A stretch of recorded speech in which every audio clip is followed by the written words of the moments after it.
चलिए देखिए, इसके पहले आप लोगों ने पहली एक्सरसाइज का 4 क्वेश्चन जो है सीख लिया है ना। अब 5वां क्वेश्चन आपको सीखना है पहली एक्सरसाइज में। 5वां क्वेश्चन है क्या, एक बार जरा ध्यान से पढ़िए 5वां प्रश्न। तो 5वां प्रश्न आप लोगों ने देखा कि लिखा है कि यूक्लिड विभाजन प्रमेयिका का प्रयोग करके दर्शाइए कि किसी धनात्मक पूर्णांक का घन 9m या 9m + 1 या 9m + 8 के रूप में हो सकता है ना। ये आपको प्रूव करना है। तो ये चौथा और 5वां दोनों क्वेश्चन बोर्ड की दृष्टि से बहुत ही इंपॉर्टेंट है, इसको आप एकदम प्रिपेयर किए रहिएगा। अब देखिए, चूंकि इसमें घन आ गया है ना, और इसके पहले वाले में वर्ग था, तो वर्ग तक तो आसान था कि 3m या 3m + 1 आया था, तो हमने 3 मान लिया था b का मान। लेकिन यहाँ पे b का मान हम 9 को नहीं मानेंगे, 9 मान लेंगे तब तो हमारे पास बहुत ज़्यादा पूर्णांक हो जाएंगे, जैसे 9m, 9m + 1, 9m + 2, 9m + 3, 9m + 4, 9m + 5, ऐसे 7, 8 तक हो जाएगा, 9m + 8 तक। और सभी पूर्णांकों का घन करने में बहुत लंबा हो जाएगा सवाल। इसीलिए हम क्या करेंगे, उसमें 9m की बजाय 9 की बजाय 3 मान लेंगे, क्योंकि 3 का घन करेंगे तो भी 3 × 9 = 27, तो उसमें से 9 आराम से कॉमन निकल सकता है। ठीक है।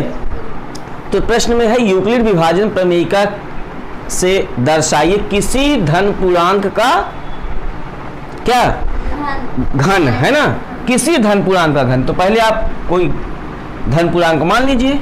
माना, 5वां प्रश्न है, तो लिखेंगे माना कोई धनात्मक पूर्णांक क्या है, a है, तथा b बराबर 3 यहाँ पे मानोगे। ठीक है। तब a बराबर 3q + r, जहां r बड़ा है, बराबर है 0 से, परंतु छोटा है 3 से, तब r बराबर 0, 1, 2 रखने पर 3 मान यहाँ आराम से निकल जाएगा। तब अब जब रखेंगे तब a बराबर 3q + 1, 3q + 2 मिलेगा। तो 3 पूर्णांक आपको मिल गया। अब इनमें से प्रत्येक पूर्णांक का घन करके देखिए, तो क्या 9m, 9m + 1 और 9m + 8 आता है कि नहीं आता है। ठीक है। तो चलिए करते हैं। 3q का घन, ठीक है, इसका घन करते हैं तो देखते हैं क्या मिलता है इसका घन करने पर। तो कितना हो जाएगा, 3 × 9 = 27, q की घात 3। तो 27 में से 3 भी निकाल सकते हो, 9 भी निकाल सकते हो, क्योंकि आपको 9m में दिखाना है, इसलिए 3 ना निकाल के 9 निकालेंगे बाहर, है ना। और ब्रैकेट में कितना बचेगा, तब 3q³ बचेगा, क्योंकि 9 × 27 हो जाएगा। ठीक है। तो ये बराबर कितना हो जाएगा, 9m, जहां m बराबर 3q³, एक क्या है, पूर्णांक है, ऐसे लिख देंगे। तो एक स्टेप ये पूरा कंप्लीट हो गया आपका, 9m में आ गया। अब चलो दूसरे पूर्णांक का घन देखते हैं, क्या 9m + 1 आता है। चलो 3q + 1 का क्यूब। अब a + b का होल क्यूब का फार्मूला लगाना पड़ेगा आपको। क्या होता है, a³ तो 27 q³ हो जाएगा, या चलो हम लिख ही देते हैं फार्मूले से पहले, 3q का cube, a³ + b³ + 3a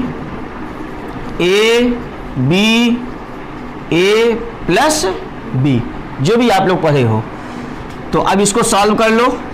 3 × 9 = 27, q³ 1 का क्यूब करेंगे 1 ही आएगा, 3 × 9 q, 1 के 9 q, और 3 q में गुणा करेंगे 27 क्यू और 3 त्रिका 9 क्यू, 1 के 9 क्यू का 1 में गुणा करेंगे तो 9 क्यू।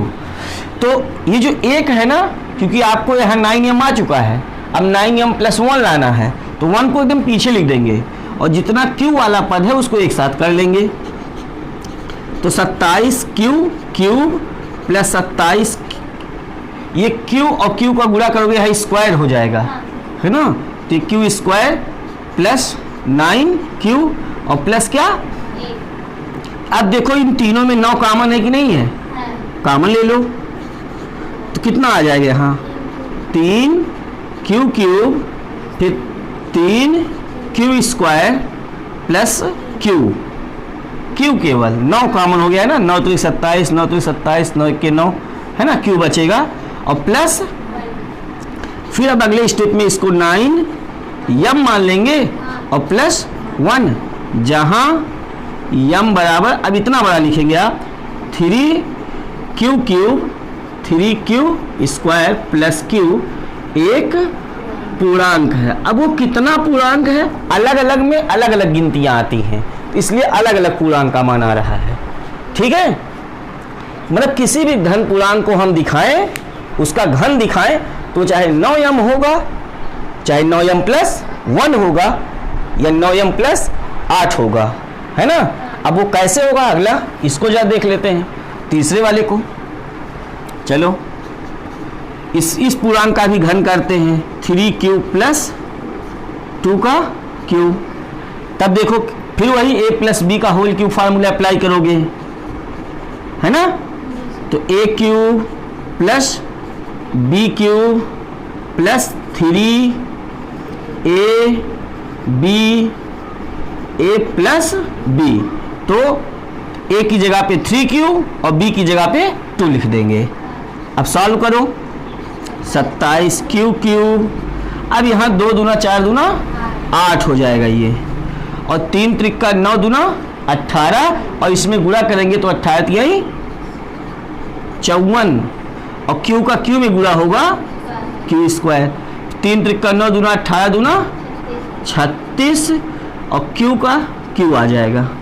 तो ये 8 आ चुका है, 8 को अलग कर देंगे, इन सबको एक साथ कर लो, 27q cube plus 54 q square plus 36q और प्लस 8।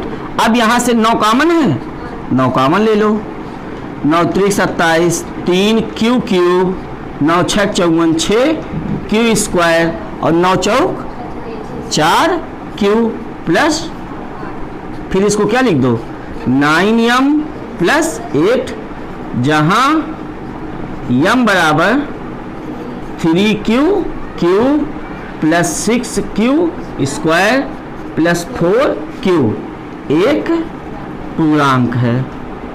ठीक है, तो हमने देखा कि किसी भी धनात्मक पूर्णांक का घन करने पर वो 9m आ रहा है या 9m+1 आ रहा है या 9m+8 आ रहा है ना। तो लास्ट में लिख देंगे, अतः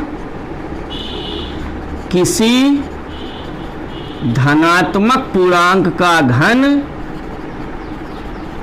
9m या 9m+1 या 9m+8 के रूप में होता है। ठीक है, तो ये पूरा क्वेश्चन ऐसे कंप्लीट हो जाएगा आपका 5वां। समझ गए, पहली एक्सरसाइज कंप्लीट हो गई पूरा। ठीक है, तो इसको आप नोट कर लीजिए बढ़िया से और खूब बढ़िया से तैयार कर लीजिए सभी लोग। तो पहले प्रश्नावली आप लोगों की एकदम कंप्लीट हो गई है, आप लोग उसको ध्यान से पढ़ लीजिए, सॉल्व कर लीजिए, है ना। अब हम लोग दूसरी एक्सरसाइज के बारे में सीखेंगे क्या करना है। तो दूसरी एक्सरसाइज में अभाज्य गुणनखंड पढ़ना है। अभाज्य गुणनखंड, इसके पहले मैंने आपको वीडियो में बता दिया है कि अभाज्य गुणनखंड होता क्या है, लेकिन मैं एक बार फिर से थोड़ा सा रिपीट कर रहा हूं कि अभाज्य गुणनखंड का क्या मतलब है। ठीक है, मतलब गुणनखंड हमें किसी संख्या का ऐसा करना है कि उसमें सिर्फ अभाज्य संख्या ही आए, भाज्य संख्या कोई ना आए। अभाज्य गुणनखंड। अभाज्य गुणनखंड का मतलब है किसी संख्या का ऐसा गुणनखंड करना कि उसमें अभाज्य संख्या ही आए, कोई भाज्य संख्या ना लिखी जाए। अभाज्य का मतलब, ठीक है। जैसे मान लो कुछ भी लिख दो, मान लो मैं लिख देता हूं यहां पे 50, है ना, तो 50 को मान लो ऐसे, ये 50 तो हो जाएगा, मान लो 60 लिख देता हूं, 60, ठीक है। इसका मुझे अभाज्य गुणनखंड करना है, तो कैसे कर सकते हैं?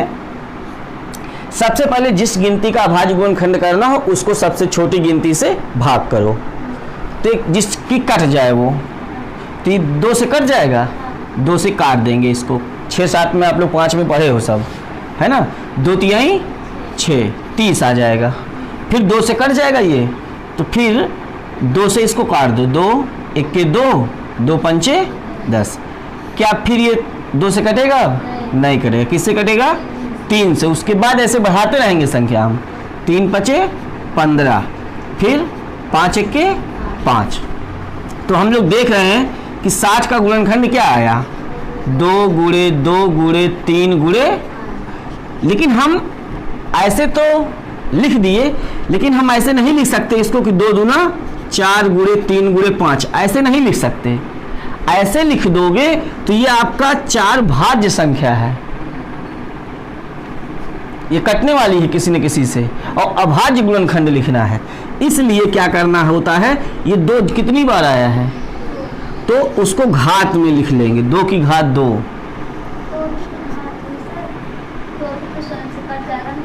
नहीं, 2 तो अभाज्य संख्या है ये। अब आप अभाज्य संख्या नहीं जानते क्या? तो है ना भाज्य संख्या। कौन? 2। अभाज्य संख्या जानती हो कि नहीं जानती हो, पहले ये बताओ। जो 2 से कट जा रही है भाज्य। अभाज्य जानती हो कि नहीं?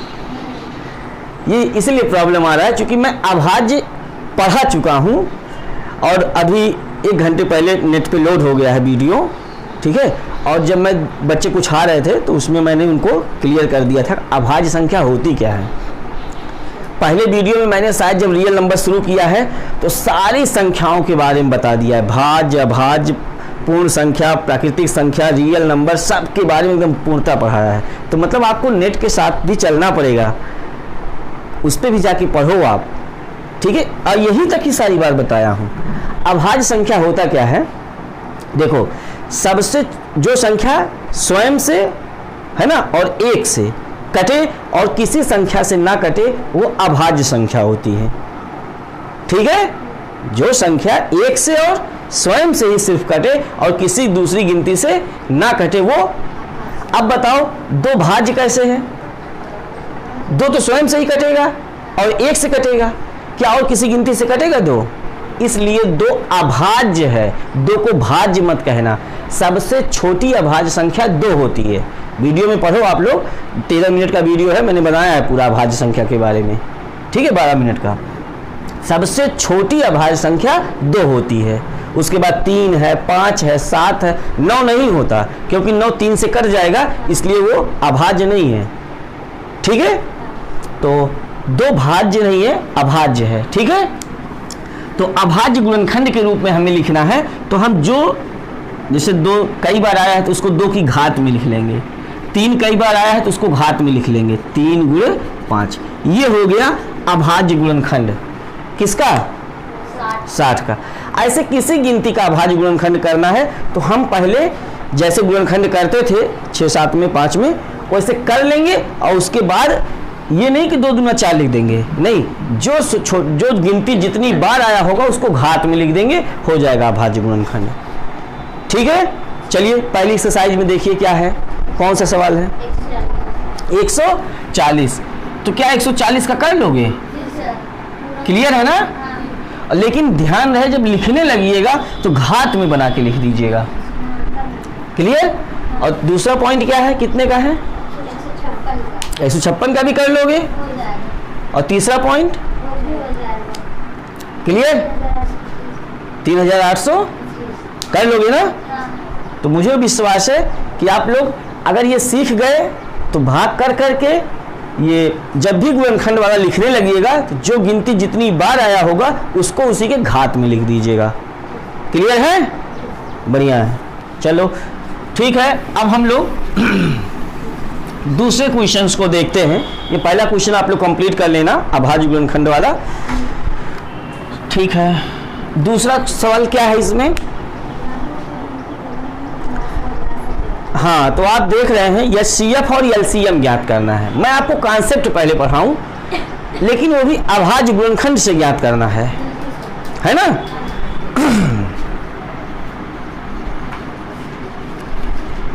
ये क्वेश्चन अभी हटा देता हूं, अभी पहले आपको कॉन्सेप्ट पढ़ा दूं, तभी आप सवाल अपने आप समझ जाएंगे। अभाज्य गुणनखंड विधि द्वारा एचसीएफ तथा एलसीएम ज्ञात करना। ठीक है, कैसे ज्ञात करेंगे हम लोग? अभाज्य गुणनखंड विधि द्वारा एचसीएफ और एलसीएम। चलो हम पहले एचसीएफ सीखते हैं। एचसीएफ, ठीक है। मान लो हम आपको दो पद देते हैं, मैंने बताया था एचसीएफ क्या होता है। दो पदों में दो संख्याओं का वह बड़ा से बड़ा मान जो दोनों को विभाजित कर दे, एचसीएफ कहलाता है। ठीक है, तो मैंने इसका पूरा नाम भी आपको पढ़ाया था, हाईएस्ट कॉमन फैक्टर। मतलब दो गिनतियों में जो हाईएस्ट कॉमन हो, हाईएस्ट नंबर जो कॉमन हो दोनों में, वही क्या हो जाएगा? एचसीएफ होता है। जैसे मान लो कोई उदाहरण ले लूँ, 6 और मान लो 72 लिख देता हूँ। 6 और 72, 6 और 72 का आपको एचसीएफ ज्ञात करना है, लेकिन विधि कौन है? अब यूक्लिड डिवीजन एल्गोरिथम नहीं है, अब यूक्लिड विभाजन प्रमेय से नहीं करना है एचसीएफ। किस विधि से करना है? अभाज्य गुणनखंड विधि से करना है। तो कैसे करेंगे? सबसे पहले हम 6 का गुणनखंड यहाँ लिखेंगे, अभाज्य गुणनखंड लिखेंगे 6 का। तो कितना हो जाएगा? 2 गुणे 3 हो जाएगा, बस यही आएगा अभाज्य में। दोनों गिनतियां अभाज्य हैं। और 72 का करेंगे तो 72 का आप लोग कर लोगे, पहले 2 से काटोगे, 2 तिहाई 6, 2 छक 12, फिर 2 1 के 2, 2 8 16, 2 9 18, फिर 3 से काट दोगे, 3 3 का 9, 3 1 के, तो 2 की घात डायरेक्ट लिख दे रहा हूँ 3, और गुणे 3 की घात 2। क्या लिखना है? एचसीएफ लिखना है। कितना आएगा? ठीक है, हाईएस्ट कॉमन फैक्टर। अब देखो आपको लिखना है मासा। मासा का मतलब ये हो जाएगा कि जो दोनों में आपको कॉमन मिले, जो जो गिनतियां कॉमन मिल रही है गुणनखंड वाली, उसी को लिख लेना है। बताओ 2 की घात 1 है, यहाँ 2 की घात 3 है, तो इसमें कॉमन कौन आएगा दोनों में? सिर्फ 2 आएगा। ठीक है, और इसमें 3 आएगा सिर्फ कॉमन, दोनों में कॉमन। ठीक है, जो कॉमन होगा दोनों में वही क्या हो जाएगा? एचसीएफ हो जाएगा। क्लियर? दो गिनतियों में जो दोनों का गुणनखंड करने के बाद दोनों में जो कॉमन हो वही एचसीएफ होता है, बाकी सब छोड़ दिया जाता है एचसीएफ के लिए। ये कैसे निकालते हैं मैंने आपको बता दिया बढ़िया से। ठीक है, तो 2 तिहाई 6, यही एचसीएफ हो जाएगा। लेकिन अगर इसी में मुझे एलसीएम लिखना होता, ठीक है, 6 और 72 का, तो 2 गुणे 3 और 72 का 2 की घात 3 गुणे 3 की घात 2 लिखना है एलसीएम। कितना आएगा? तो इसमें क्या करते, इसमें दो गिनतियों में कॉमन तो जो है वो तो लिखना ही है, मतलब जो हाईएस्ट घात है उसको लिखना है, घात वाला देखना है इसमें। जैसे 2 की घात 3 2, इसमें बड़ी घात किसकी है? 2 की घात 3 का लिखना है। और इसमें 3 और 3 की घात 2 में किसका लिखना है? 3 की घात 2 का। तो कितना हो जाएगा? 8 और 9, तो 72 हो जाएगा इसका क्या, एलसीएम। ठीक है। और भी तरीका आपको बताऊं, जैसे मान लो ऐसे भी लिख सकते थे 2 गुणे 3, और 72 का लिख सकते थे 2 गुणे 2 गुणे 2 गुणे 3 गुणे 3, और तुम्हें लिखना होता एलसीएम। तो जैसे देखो कॉमन तो लिखते ही, और जो बच जाता उसको भी लिख देते सब, और कॉमन तो लिखते ही एक बार, कॉमन वाला एक बार लिखा जाता है, और जो बचता उसको भी लिख देते, सबको गुणा कर लेते, तब भी आ जाता है एलसीएम। तो घात से आप समझिएगा कि पहले अभाज्य गुणनखंड कर लो, अभाज्य गुणनखंड करने के बाद इसमें जो कॉमन मिले, सुन लो, मासा में जो कॉमन मिले उसको लिखना है, और इसमें जो हाईएस्ट घात वाली हो दोनों में उसको लिखना है। अगर कोई बचा होता इसमें तो उसको भी लिखना पड़ता। जैसे मान लो यहाँ 5 आया होता और इसमें 7 आया होता, तो यहाँ लास्ट में 5 भी और 7 भी लिखना पड़ता। वो तो घात वाला खाली है कि घात वाला ठीक है, और बाकी जो बचा है सबको लिखना पड़ता है, लेकिन इसमें नहीं लिखना पड़ता। इसमें 5 आया होता, 7 आया होता तो नहीं लिखना पड़ता, क्योंकि केवल कॉमन देखा जाता है मासा में। समझ गए रूल? एचसीएफ और एलसीएम का ये किस विधि द्वारा है? अभाज्य गुणनखंड विधि द्वारा एचसीएफ और एलसीएम कैसे ज्ञात करते हैं, ये हो गया। एक छोटा सा नोट बना लो, आप थोड़ा सा लिख लो, फिर हम क्वेश्चंस पे चलते हैं। लिख लो इसको, हाँ ठीक है, लगा लो अपने आप से, फिर से लिख लो एक बार, कोई बात नहीं। चलिए हम लोग सभी लोग देखिए क्वेश्चन नंबर दूसरे का पहला पॉइंट देखिए। क्वेश्चन क्या कह रहा है? दूसरे का पहला पॉइंट, कितनी कितनी गिनतियां लिखी गई है उसमें? कितना? 26 और 91। तो आपको इसके हर पॉइंट में पहले ये निकालना है, पहले एचसीएफ निकालना है, फिर एलसीएम निकालना है, ठीक है। फिर उसके बाद अगर प्रश्न में कुछ और कहा है कि जांच कीजिए कि एचसीएफ और एलसीएम का गुणनफल दोनों संख्याओं के गुणनफल के बराबर होता है, तो उनको लगाना पड़ेगा आगे। लेकिन पहले आपका उत्तर में एचसीएफ और एलसीएम लिखना है, ठीक है। तो चलो 26 का गुणनखंड करेंगे, कर लोगे सभी लोग? तो 2 गुणे 13 आएगा, और 91 का करेंगे तो 7 गुणे 13 आएगा। अब यहीं से बताओ एचसीएफ कितना आया? एचसीएफ कितना आया?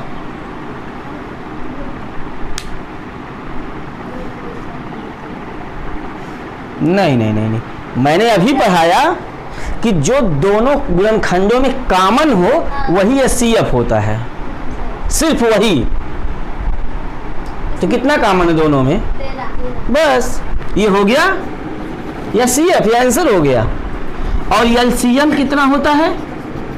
जो दोनों में कॉमन है उसको तो आप लिख दोगे, बाकी मैंने अभी पढ़ाया था जो बचा हो एक्स्ट्रा एक एक पद का उसको भी उसी में लिख देना है, ठीक है। तब इसको गुणा कर लो, 13 दूना 26 गुणे 7, 7 छक 42, 4 7 दूना 14 4 18, कितना आया? 100।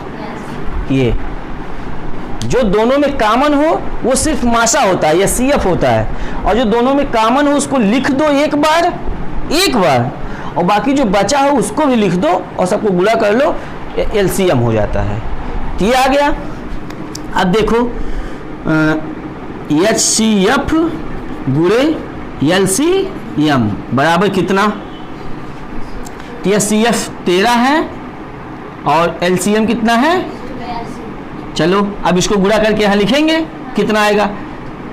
तो 13 दूना 26, 2 आया शेष, 13 104 और 2 106 है ना, 10 आया, 13 के 13 10 23 आ गया, ठीक है।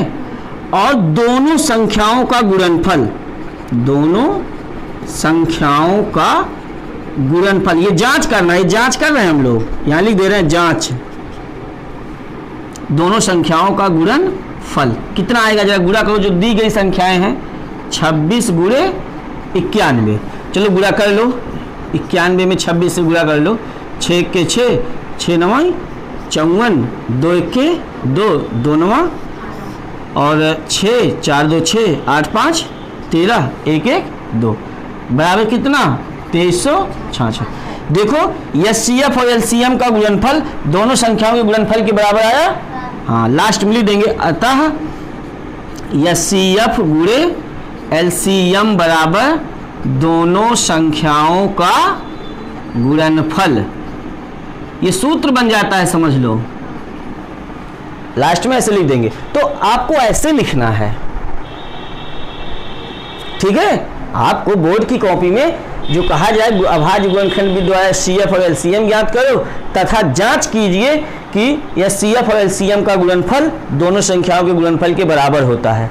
तो पहले हम दोनों का अभाज्य गुणनखंड कर लेंगे, फिर एचसीएफ एलसीएम उसमें से लिख लेंगे, फिर जांच करेंगे। यहाँ एचसीएफ और एलसीएम का गुणा करेंगे, दोनों संख्याओं का गुणा करेंगे, अगर बराबर आया तो हम लिख देंगे कि एचसीएफ और एलसीएम का गुणनफल दोनों संख्याओं के गुणनफल के बराबर है, ऐसे लिख देंगे।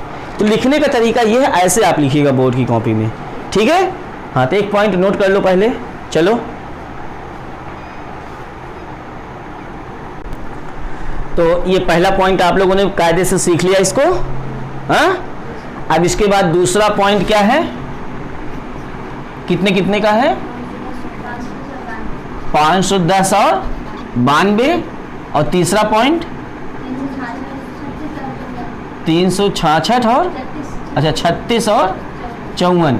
इन दोनों का भी एकदम इसी प्रकार आपको निकालना है कि पहले 510 का गुणनखंड कर लो, फिर 36 का गुणनखंड कर लो, एचसीएफ एलसीएम लिख लो, है ना। फिर जांच करना है, एचसीएफ एलसीएम का गुणा करो, दोनों संख्याओं का गुणा करो, बराबर आ जाए तो ये लिख देना है। ऐसे तीसरा भी, ठीक है। तो आप सभी लोग इन दोनों पॉइंट्स को करिए, नहीं आएगा तो कमेंट में हमसे पूछिएगा, ठीक है, कोई बात नहीं। चलो दूसरा क्वेश्चन देखते हैं, तीसरा क्वेश्चन।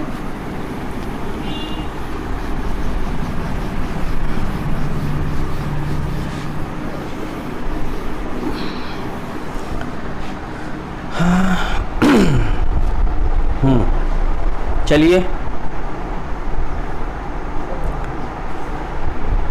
हाँ तो तीसरा क्वेश्चन हम लोग सीखते हैं। तीसरे क्वेश्चन में आप देख रहे होंगे कि अभाज्य गुणनखंड विधि द्वारा एचसीएफ और एलसीएम ज्ञात करना है, लेकिन यहाँ 3-3 संख्याएं दी गई हैं ना, 2-2 संख्याएं नहीं दी गई हैं। तो मैं ऐसा तरीका आपको बताऊंगा 3 संख्याओं में भी एचसीएफ और एलसीएम कैसे निकलता है, बड़े आराम से आप निकाल ले जाओगे। चलो सीखते हैं। तीसरे क्वेश्चन का पहला पॉइंट मैं आपको बताता हूं, क्या है 12, 15 और 21। इसका एचसीएफ ज्ञात करना है, एलसीएम ज्ञात करना है, लेकिन विधि कौन है, अभाज्य गुणनखंड विधि। चलो तो 12 का अभाज्य गुणनखंड कर लो, कितना होगा 2 गुणे 2 गुणे 3, ऐसे ही लिख देना, कोई दिक्कत नहीं है, ठीक है। और 15 का 3 गुणे 5, और 21 का 3 गुणे 7। पहले छोटी गिनती फिर बड़ी गिनती। एचसीएफ 3 पद अगर आपको दिया जाए, कितने पद 3 पद, और तीनों में आपसे पूछा जाए एचसीएफ कितना है, तो अभी 2 वाले में मैंने क्या बताया था, जो दोनों में कॉमन हो वही एचसीएफ होता है। लेकिन 3 पद अगर दिया हो तो तीनों में जो कॉमन हो वही एचसीएफ हो जाता है। इसका मतलब इसमें 3 कॉमन है, इसलिए एचसीएफ कितना हो जाएगा, बस ये आंसर हो गया एचसीएफ का। और एलसीएम कितना हो जाएगा, तो जो तीनों में कॉमन हो पहले उसको लिख दो, ठीक है। पहले तीनों में कॉमन, फिर 2 में कॉमन। 2 में कोई कॉमन है, जैसे 3 पर है ये, तो पहले तीनों में कॉमन जो है उसको लिख दिया, एक बार लिखा। अब 2 पद में अगर एक बार कोई कॉमन है तो उसको भी लिखते एक बार केवल, तो ऐसा है नहीं इसमें, तो सिर्फ तीनों में कॉमन एक बार, और जो बचा है सबको उतार दोगे। जो बचा है ये भले 2 बार आया है, इससे नहीं मतलब, सबको उतार दो उतना, कितना 2 गुणे 2 गुणे 5 गुणे 7, समझे। जो तीनों में कॉमन उसको, बाकी 2 में कॉमन दिखे तब लिखो, ना दिखे तो जितना बचा है सबको उतार दो उसी में। तो गुणा कर लो, 3 दूना 6 दूना 12 पंचे 60 और 7 छक 42, 420। ये आ गया एलसीएम। अब हमें जांच भी करना है इसमें, देखो केवल सीएफ एलसीएम ही ज्ञात करना है, बस ये आंसर हो गया आपका। समझ पाए? ऐसे दूसरा पॉइंट क्या है? हाँ, 17 23 29 है।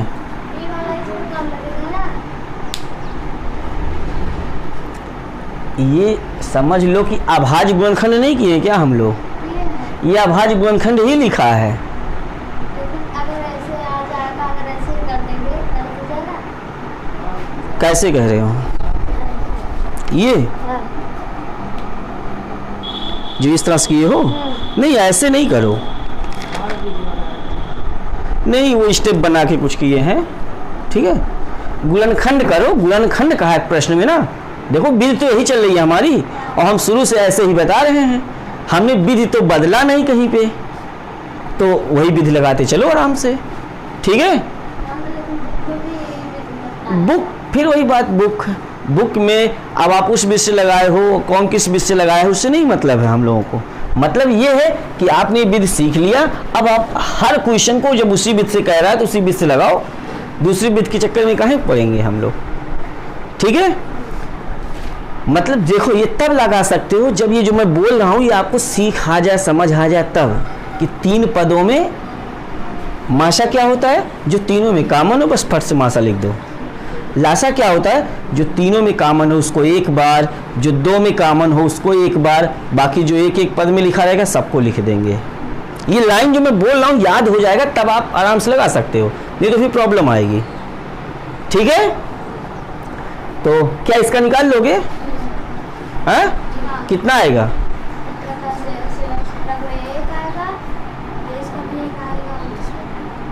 तब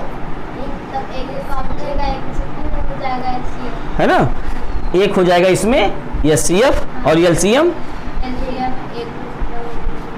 हाँ है ना, तीनों जो कॉमन उसको एक बार, बाकी सबको उतार के सब गुणा कर लेंगे, आ जाएगा आराम से। ये विधि है, तो आप इस विधि से लगाइए, ठीक है। और बुकों में मत देखिए कैसे कौन लगाया है, क्या पढ़ा है, तो जब मैं पढ़ा रहा हूँ उससे आप आराम से लगा सकते हो सारे पॉइंट्स को। तीसरा पॉइंट क्या है इसमें? 8 9 25, तो बड़े आराम से इसका भी आप एचसीएफ और एलसीएम निकाल लोगे, क्योंकि अगर आपको गुणनखंड करना आता है तो गुणनखंड करके लगा लीजिएगा, ठीक है। चलो ठीक है, तो ये तीसरा सवाल जो है कंप्लीट कर लीजिए।